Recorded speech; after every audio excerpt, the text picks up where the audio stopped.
Earth Strikes Back, and the Galactic Council watches in shock. Part 1. The Unassuming Target.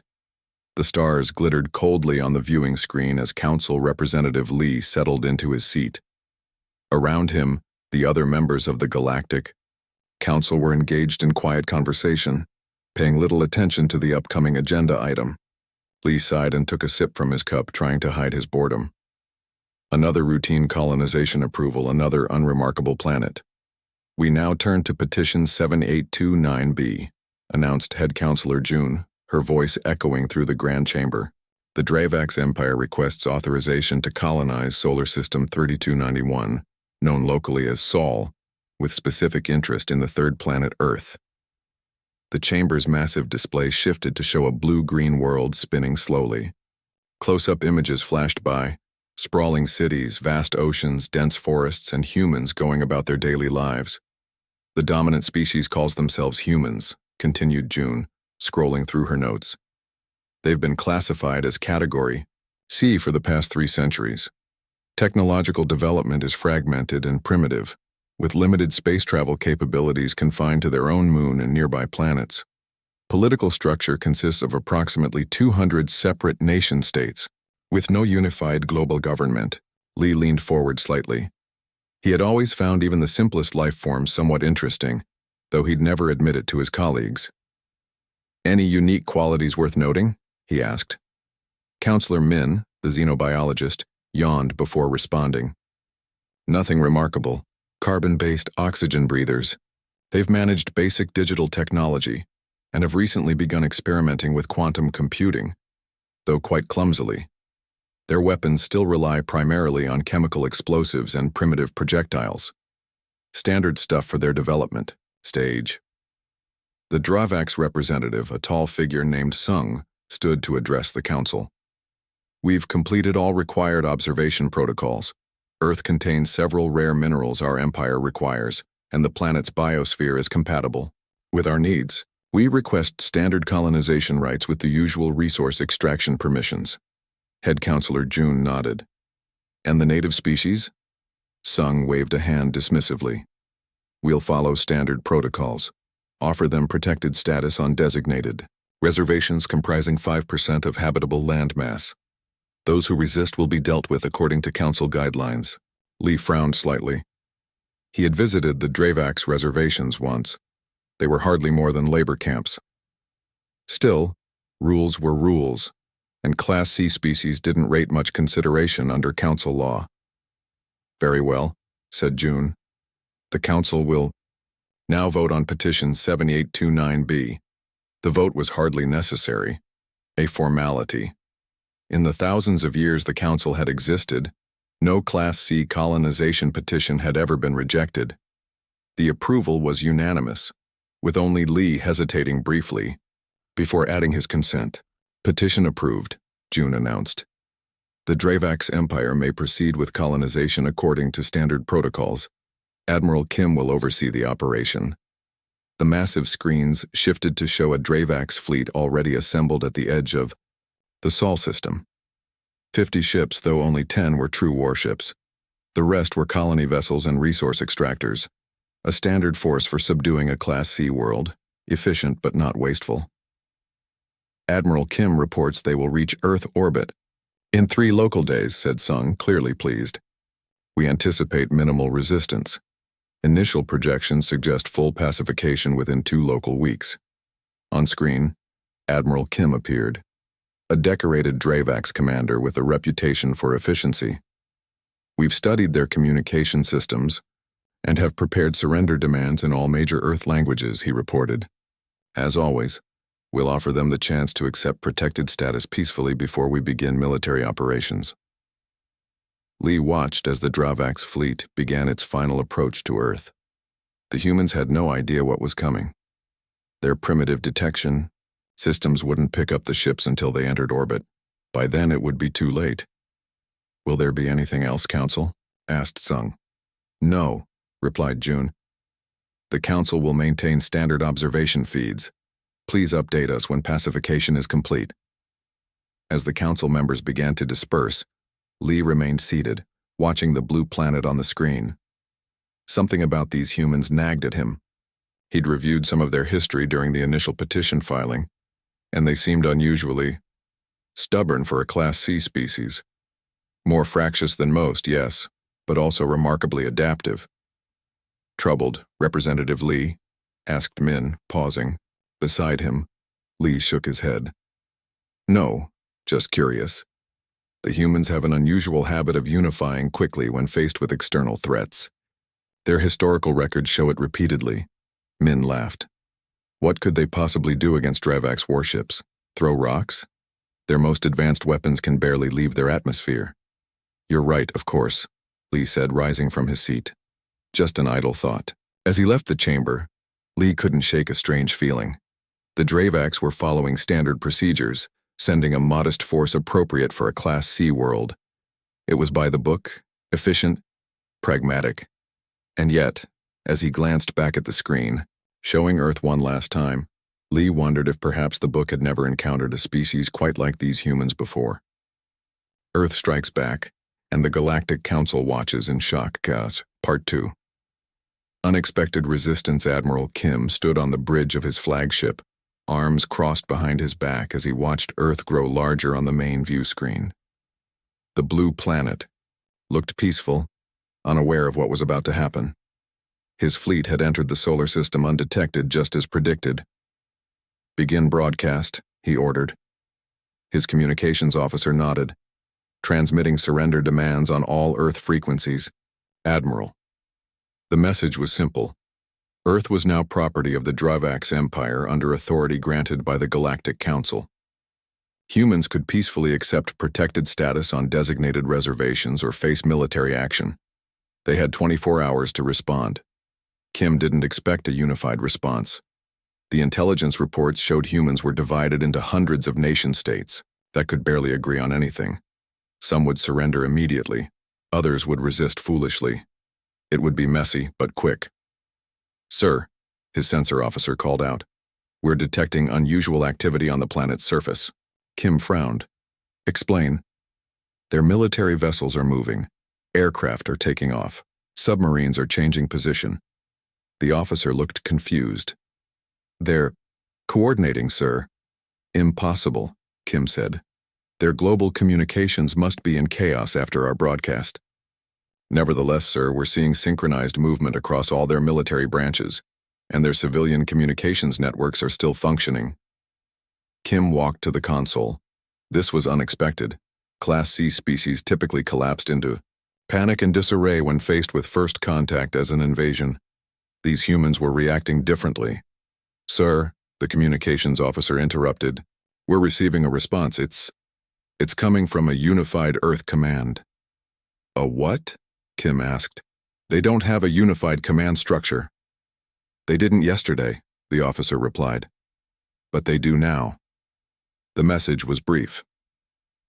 To the Dravaks. Fleet, we reject your terms. Earth is not yours to take. You have 24 hours to leave our solar system. Kim laughed. They're either brave or stupid. Probably both. He turned to his tactical officer. Prepare for first wave strikes. Target their primary military installations. Standard shock tactics. Back in the Galactic Council chamber, Representative Lee watched the events unfold with growing interest. What had been scheduled as a routine observation session had suddenly become standing room only, with council members crowding around the displays. The humans formed a unified command structure. In less than 6 hours, Councillor Min said, disbelief clear in her voice. That's unprecedented for a Class C species. It won't matter, another council member responded. Their technology is still primitive. Watch. On screen, the Dravak's ships launched their first wave of attacks. Precision strikes designed to destroy Earth's military capabilities in one coordinated blow. The energy weapons glowed as they descended toward the planet. But then something unexpected happened. The humans are responding, Lee said, leaning forward. Look at their defense patterns. Earth's military forces had deployed in unusual formations. Instead of defending their own territories, they were working together in a coordinated global strategy. American fighter jets protected Chinese installations. Russian submarines surfaced to defend European coastlines. Brazilian anti-aircraft systems targeted Dravax ships threatening Japanese cities. How did they organize this so quickly? Min wondered aloud. Their internet, Lee replied. We always considered it primitive, but it connected their people globally, in ways we didn't anticipate. The first wave of Dravax attacks did significant damage, but nowhere near what had been projected.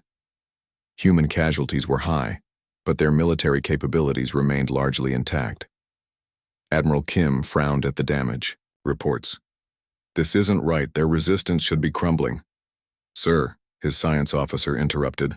We're detecting unusual energy readings from a facility in a region called India. It appears to be some kind of research installation. Inside that facility, Dr. Park worked frantically with her international team. The raid had destroyed half the building, but their equipment remained intact. For years, they had been studying a piece of alien technology that had crashed in the Himalayas decades ago. Now they finally understood what it was. The shield harmonics, Dr. Park said, her fingers flying across the keyboard. They oscillate on a predictable frequency. If we broadcast the counter frequency. Her colleague, a young programmer from Kenya, nodded. We can disrupt their shields, but how do we transmit it? Another scientist looked up from his station. The global satellite network. If we repurpose every communications satellite in orbit to broadcast simultaneously. It might work, Dr. Park said. Send the frequency pattern to every tech team worldwide. Within hours, a coordinated effort involving scientists, hackers, and military personnel from 6 continents had reprogrammed Earth's satellite network. The plan was desperate and might not work, but they had no choice. Admiral Kim was preparing the second wave of attacks when alarms blared across his flagship. Sir, our shields are fluctuating. What? Kim rushed to the tactical station. How is that possible? Some kind of interference pattern. It's coming from their satellites. Impossible, Kim whispered. They can't have technology that advanced, but they did. 3 Dravax destroyers suddenly lost shield power completely. Earth's military forces, waiting for exactly this moment, launched everything they had. Missiles, kinetic projectiles, and hastily adapted energy weapons struck the vulnerable ships. The destroyers, designed to withstand attacks from species centuries more advanced than humans, crumpled under the combined assault and plummeted toward the Pacific Ocean. In the council chamber, there was stunned silence. They destroyed 3 Dravax warships, Min said finally. How? Lee shook his head in amazement. They adapted. They analyzed the Dravax technology and found a weakness in hours, not years. On his flagship, Admiral Kim's face twisted with rage. All ships full deployment, release all combat units, I want that planet burned. As Dravax reinforcements poured from the ship hangars, Kim sent an urgent message to the Galactic Council. Request permission to deploy the full armada. This species is more dangerous than classified. The council representatives looked at each other nervously. This had never happened before. A Class C species had never destroyed advanced warships. Should we intervene? Asked Min Head Counselor. June shook her head. Not yet. This is still within protocol parameters. Let's see how far these humans can go. Lee watched the screens as Earth prepared for the next wave of attacks. Something remarkable was happening, something that would change galactic history forever. Earth strikes back, and the Galactic Council watches in shock. So. Part 3. The Hidden Arsenal.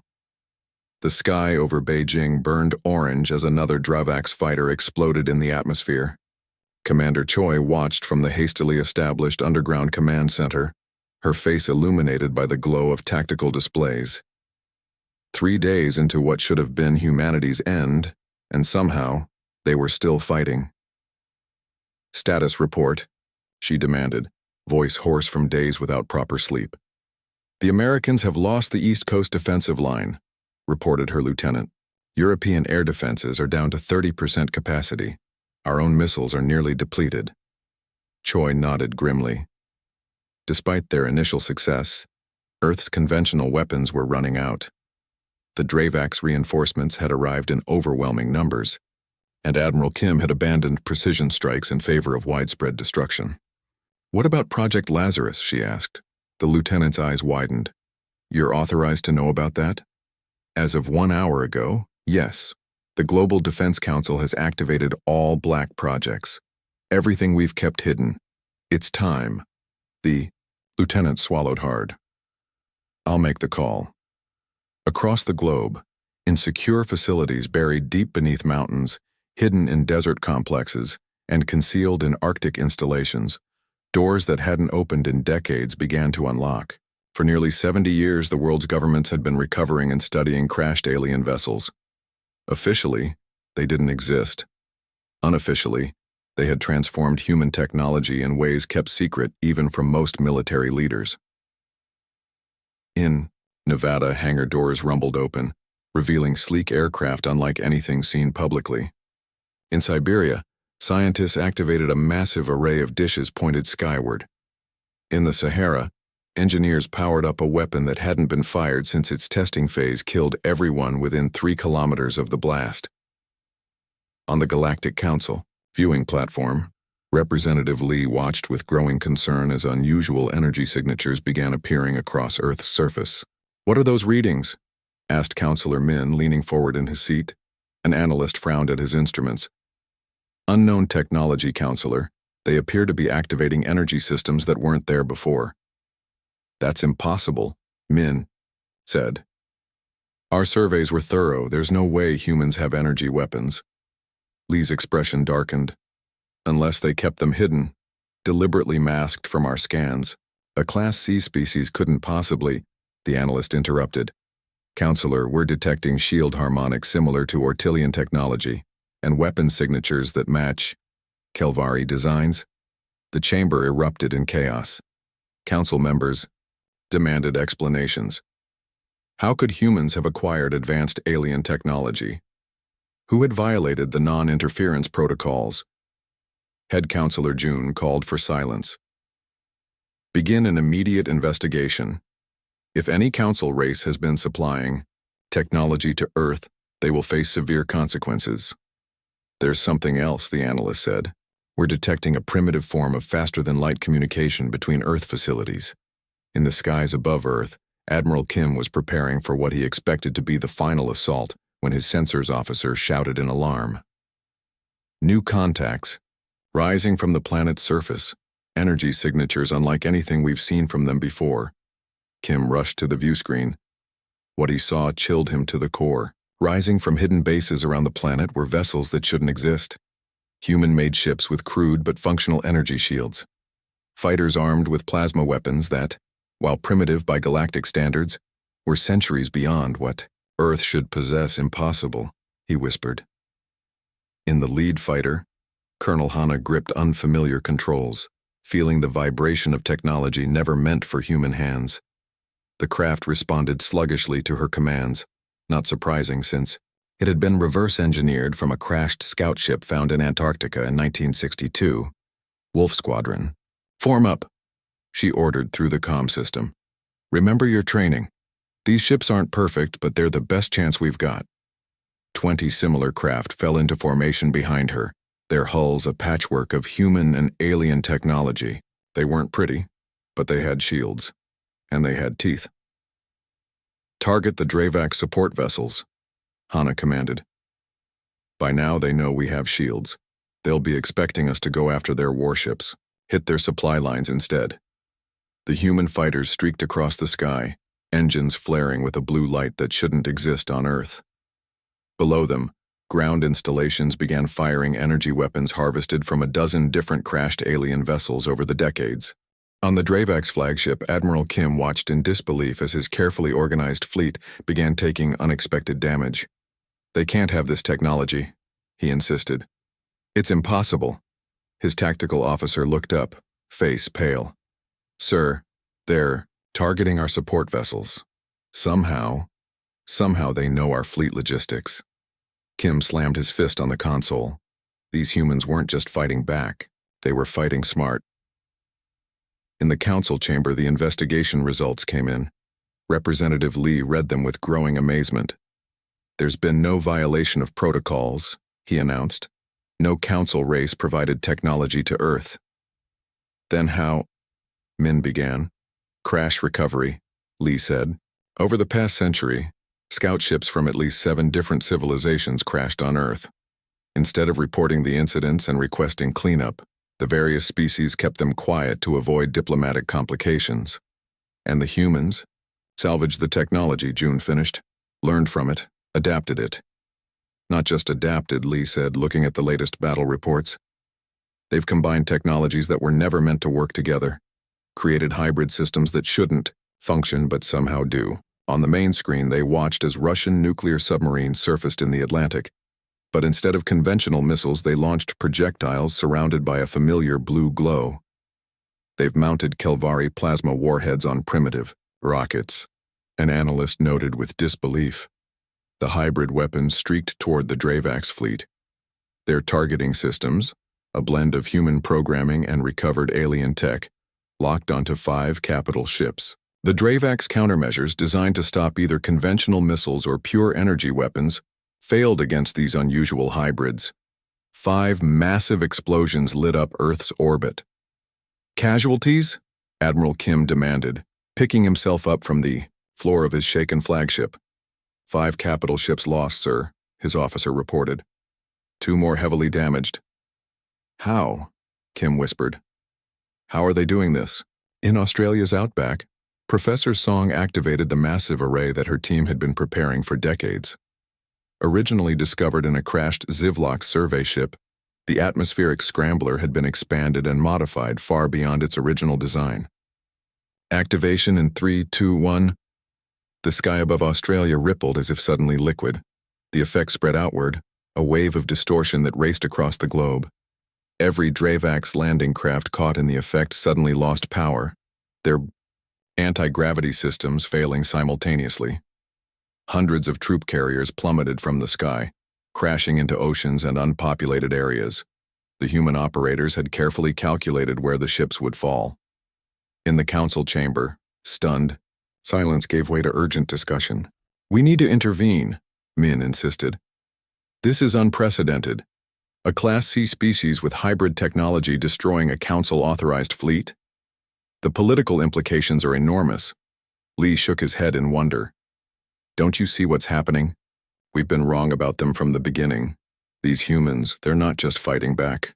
They're showing us something new, something we've never seen before. On his flagship, Admiral Kim stared at the battle reports in disbelief. 1/3 of his fleet destroyed or disabled. Landing operations in chaos. And now, impossibly, Earth forces were beginning to push outward from their planet, taking the fight to him. Kim made his decision. He opened a channel to the Galactic Council. This is Admiral Kim requesting permission to deploy planet-killer weapons. Earth must be neutralized. These humans are not a Class C species. They are a threat to galactic stability itself. Earth strikes back, and the Galactic Council watches in shock dawn. Part 4, Diplomatic Shockwaves. I request permission to deploy planet-killer weapons. Admiral Kim's voice echoed through the council chamber, his holographic image flickering slightly. Above the central platform, the chamber erupted into chaos. Representatives from hundreds of species shouted over one another, some in support, others in outrage. Head Counselor June struck her staff against the floor 3 times, the sharp sound cutting through the noise. Order. The council will have order. The room gradually quieted, though tension filled the air like static before a storm. Admiral Kim, June said, her voice carefully measured. Your request is unprecedented.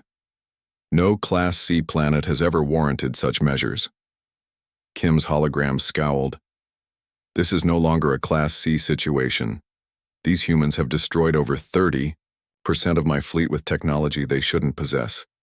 They've adapted faster than any species we've encountered. They must be neutralized before they become a greater threat. Representative Lee stepped forward. With respect, Admiral, destruction of an entire biosphere requires a full council vote.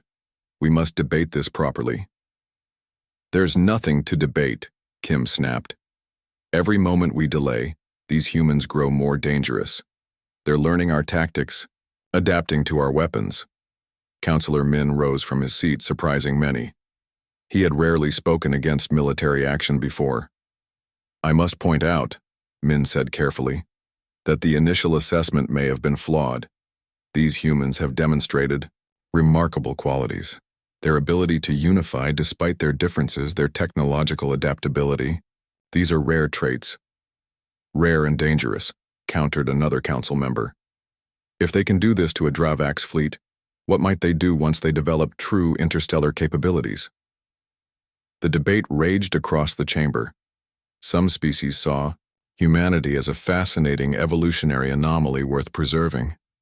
Others feared the precedent that would be set if a Class C species successfully resisted council authority. As arguments flew back and forth, a junior aide rushed to June's side, whispering urgently in her ear. The head counselor's eyes widened. "Silence," she commanded. When the room quieted, she continued, "We have an unexpected development. We're receiving a direct transmission from Earth. Somehow they've accessed our communication channels." "Impossible," someone muttered. "And yet it is happening," June replied. She nodded to a technician. "Put it through."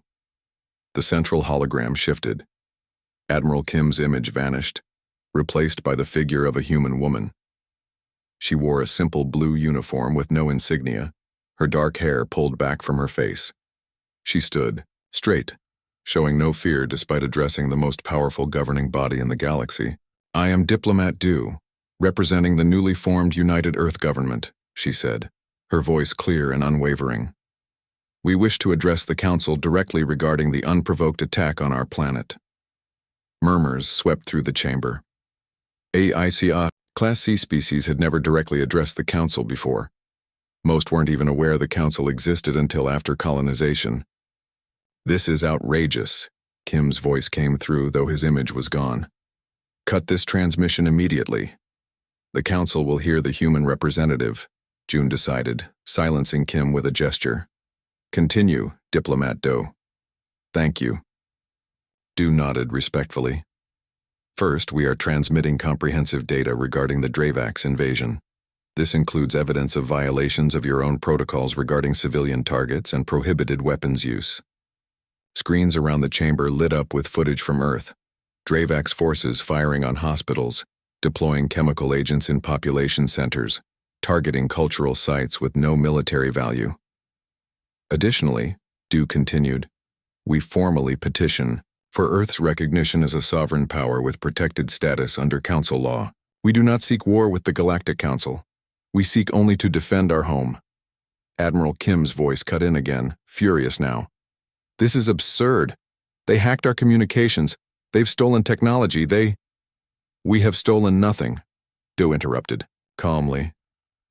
"Every piece of technology we possess was salvaged from vessels that crashed on our world. Vessels your council races abandoned and then denied existed. We learned. We adapted. That is not theft. It is survival." Representative Lee stepped closer to the hologram, fascinated. "How did you access our communication channels?" Du smiled slightly. "We captured a Dravax communication relay 3 hours ago. Captain Han led the operation personally. A surgical strike with no casualties on either side. We chose not to destroy the Dravax soldiers we captured. They are being treated according to our Geneva Conventions for prisoners of war." The chamber fell silent. The idea that humans had not only captured Dravax troops, but were treating them humanely, was shocking to many council members. "You must understand," Du continued, "we don't want this conflict, but neither will we submit to extermination or enslavement. We are ready to join the galactic community as equals, not subjects." Her words hung in the air, powerful in their simplicity.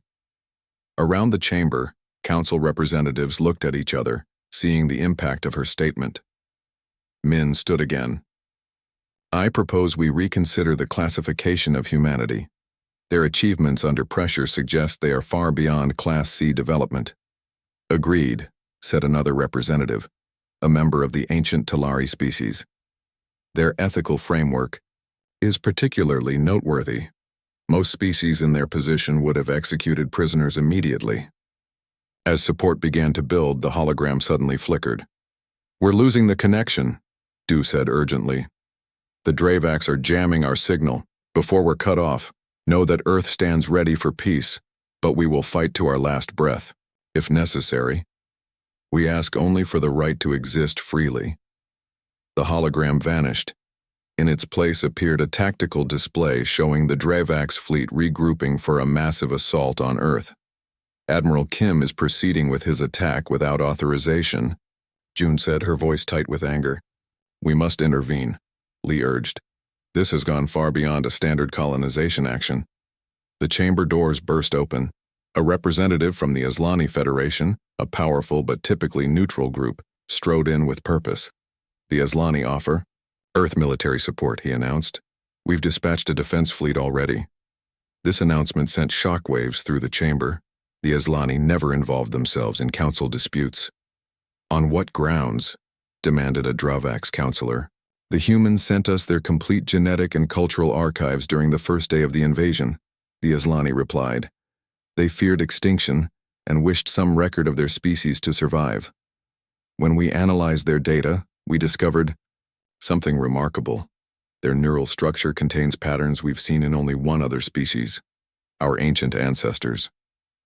More delegations rose one after another. The Narthil Collective, the Giovanni States, even the normally isolationist Rex declared support for Earth. Old rivalries were forgotten as species broke ranks, recognizing something in humanity worth preserving. Admiral Kim, watching from his flagship as his political backing crumbled, made his decision. He closed the channel to the council and turned to his officers. Begin the final assault immediately, he ordered. Target every major human city simultaneously. We end this now before interference arrives. As the Dravax fleet moved into attack position, the greatest political crisis in council history was unfolding. For the first time ever, member species were taking independent action against a council-approved operation. Alliances that had stood for millennia were fracturing, and at the center of it all was a small blue planet that had been deemed unremarkable just days before. Earth strikes back, and the Galactic Council watches in shock. Part 5. A New Galactic. Order. The sky over Earth burned with fire as the Dravax ships descended for their final assault. Admiral Kim had committed every remaining vessel to a desperate, all-out attack. Thousands of warships and fighters blackened the sky, targeting major cities on every continent. This is it, said Defense Coordinator Jun as he studied the tactical displays in the underground command center beneath Seoul. They're throwing everything they have at us. Around him, military leaders from every nation watched grimly as red dots representing Dravax ships multiplied across their screens. Despite Earth's unexpected resistance, despite their hidden arsenal, the sheer numbers were overwhelming. The quantum disruptor? Asked General Yoon, her voice steady despite the circumstances. Dr. Moon stepped forward, exhaustion etched into his face. For days he had worked without sleep, leading a global team of scientists in a final desperate effort. It's ready, he said quietly, but untested. The power requirements alone could black out half the planet. And if our calculations are off, by even a fraction, we have no choice, June replied. The Dravax are targeting civilian centers. Billions will die if we don't act. Dr. Moon nodded slowly. I'll need to reach the Antarctic facility. It's the only place with enough power generation capacity. Getting you there might be impossible, Yoon said, pointing to the tactical display. The airspace is filled with Dravax fighters. A voice came from the doorway. Then we make a path. They turned to see Captain Han, his uniform torn and bloodied from his recent mission to capture the Dravax communication relay. Behind him stood his team of pilots, equally battered but determined. We have 6 operational hybrid fighters left, Han continued. We'll get Dr. Moon to Antarctica. In orbit above Earth, Admiral Kim watched with satisfaction as his fleet moved into position. The Council's political wrangling didn't matter now. Once Earth was reduced to ashes, the debate would be moot. History always favored the victorious. Sir, his tactical officer reported, our first wave is encountering heavy resistance, but we're overwhelming their defenses through sheer numbers. Kim nodded. Continue the assault, no mercy. On the Council observation platform, representatives watched in horror as the massive attack unfolded. They had been debating too long, unable to reach consensus, while the Dravaks took matters into their own hands. The support fleets from Allied systems won't arrive in time, Lee said quietly. Earth will fall before help reaches them. Councillor Min shook his head.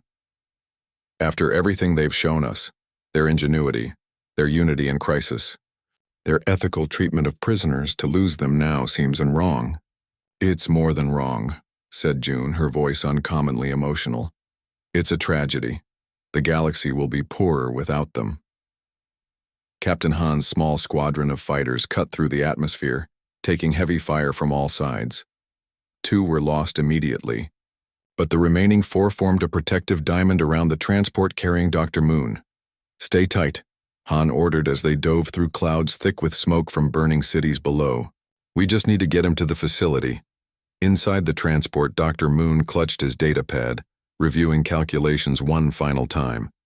The quantum field disruptor was based on technology found in the propulsion system of a scout ship that had crashed in Antarctica 80 years ago. His team had expanded the concept, turning a simple engine component into something that might save humanity, if it worked. If it didn't backfire catastrophically. Another fighter exploded to their right. 3 minutes to target, Han reported, as they skimmed over the frozen Antarctic landscape. The transport rocked violently as it took a direct hit. We're losing altitude, the pilot shouted.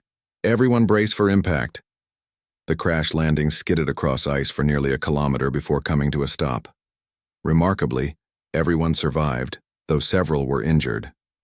The facility, Dr. Moon gasped, pointing to a seemingly innocent research station 2 kilometers away. We must reach it. Captain Han helped him through the snow as Dravaks fighters screamed overhead. What exactly will this weapon do? It targets the quantum signature unique to Dravaks technology, Moon explained between labored breaths. If it works, it will render their systems inoperable. Not destroy them, just turn them off. Han frowned. You mean we could have disabled them without killing their crews? Theoretically, Moon nodded. But we needed one of their ships to map the quantum signature. We only captured one intact yesterday. They reached the facility as explosions rocked the ice around them. Inside, a team of international scientists had already begun the activation sequence. Power levels at 60% and rising, reported a technician. Not enough, Moon said, rushing to the controls. Divert power from all global sources. We need everything. Across the planet, power stations that were still operational redirected their output. Cities went dark. Hospitals switched to emergency. Generators, every watt of power flowed to Antarctica. 80%, 90, 95, the technician called out. In orbit, Admiral Kim was preparing to deliver the final blow when his tactical officer shouted in alarm. Sir! Energy spike detected at the South Pole. It's like nothing we've ever seen. Kim lunged for the communications console. All ships fire on the Antarctic region immediately. But it was too late. 100%, the technician shouted. Doctor, Moon took a deep breath and pressed his palm against the activation panel. For Earth. The effect was invisible but instant. Across Earth's orbit, every Dravak ship suddenly went silent. Engines died. Weapons powered down. Life support systems switched to emergency backup. The massive fleet hung in space, completely powerless. Inside the ships, confused Dravak soldiers floated in zero gravity as their artificial gravity failed. Emergency lights cast eerie shadows across command centers. Admiral Kim stared in disbelief at dark control panels on his flagships. Bridge, what have they done to us? He whispered. On Earth, military leaders watched in amazement as red dots on their tactical displays turned yellow, indicating disabled rather than destroyed enemy vessels. They're helpless, General Yoon said quietly. We could destroy them all, right now. Defense Coordinator Jun studied the display for a long moment. The temptation was enormous. After the destruction the Dravaks had caused, revenge would be easy. No, he said finally. Send this message to all Earth forces. Hold fire. Prepare for rescue and containment operations. We're not going to slaughter helpless enemies. In the council chamber, the observation screens showed the entire Dravax fleet hanging powerless while Earth vessels began approaching them, not to destroy, but to tow the ships to stable orbits where their crews could be safely removed. They're saving them, Min said in wonder. After everything, they're saving their enemies. A remarkable decision, June agreed. Few species would show such restraint when given such an advantage. Representative Lee stepped forward. I propose an emergency reclassification of humanity, effective immediately. Earth should be recognized as a Class A species with full council rights and protections. The vote was unanimous, the first time in council history that such a reclassification had jumped 3 full categories. 3 weeks later, Diplomat Doe stood on the council chamber floor, the first human representative to address the assembled galactic powers as an equal. Behind her stood leaders from Earth's nations, their former differences set aside after facing extinction together. Humanity accepts your recognition with gratitude, Doe said. We come to the galactic community not as conquerors or victims, but as partners. We have much to learn, but perhaps also something to teach.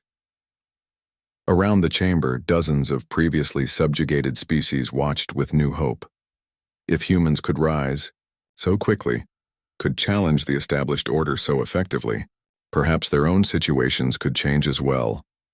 In a private chamber after the ceremony, Elder Bay, the oldest member of the council, a silicon-based entity who had witnessed the rise and fall of entire civilizations, spoke quietly to Lee. For thousands of years, Bay said, we measured advancement by technology alone. We classified species by their ships, their weapons, their energy production. And now, Lee asked. Bay's crystalline features shifted in what might have been a smile. Now we have seen a species with primitive technology but extraordinary spirit. They unified despite their differences. They adapted using creativity rather than brute force. And when victory was theirs, they chose mercy over vengeance, Lee nodded. Perhaps we've been measuring the wrong things all along. Perhaps, Bay agreed. Or perhaps these humans are simply showing us qualities we've forgotten in our long history. Either way, the galaxy will never be quite the same again. Outside, the council chambers, ships from 100 worlds hovered in formation. At the center of them all, a small blue planet continued its quiet orbit around an unremarkable yellow star, no longer unassuming, no longer a target, but the newest and most unexpected power in a rapidly changing galactic order.